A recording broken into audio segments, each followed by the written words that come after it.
Aparat ima također jednu zgodnu funkciju koja se zove Super Clean. Taj sustav za brzo čišćenje koristimo iz razloga da bi ubrzavali zamjenu boje u prahu bez da moramo rastaviti kompletni pištolj i čistiti posebno i cevo i pumpu. To funkcionira na sljedeći način. Skinemo crijevo koje je za regulaciju fluid bed. Pumpu kao takvu stavimo u ovaj aluminijski prihvatnik. S ovim tu osiguračem ga zatvorimo. Usmjerimo pištolj naravno prema kabini i dužim pritiskom na ovu dugme tu za čišćenje. Pištolj će pokrenuti čišćenje ne samo pumpe, nego pritisak je toliko jak da on ispere doslovce i crijevo i pištolja. Super stvar ako se prebacimo iz tamno sivo na crno ili iz crno na tamno sivo, ali naravno ako se prebacite iz tamno sivo ili crno na bijelo, bude se moralo ipak rastaviti. Demonstracija što se tiče jačine čišćenja.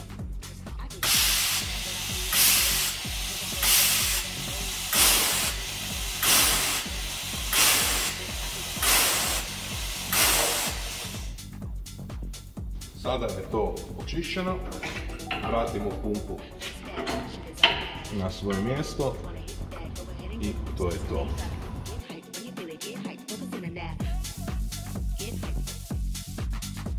Što se tiče samoga pištolja, njega se rastavi na vrlo jednostavan način.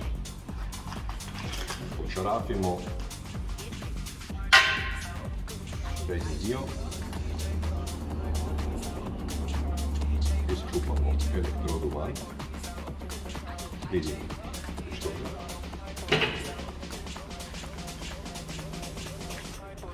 Isšarafimo prskalicu i elektrodu i možemo krenuti s operacijama nekakvog dubljeg čišćenja. Za montažu, jer se elektroda ne preporučuje se nju primiti tu gore pa to ugurati u pištolj, nego je to napravljeno na način da se ušarafi u prskalicu, opet znači ide se preko navoja, uzimamo pištolj,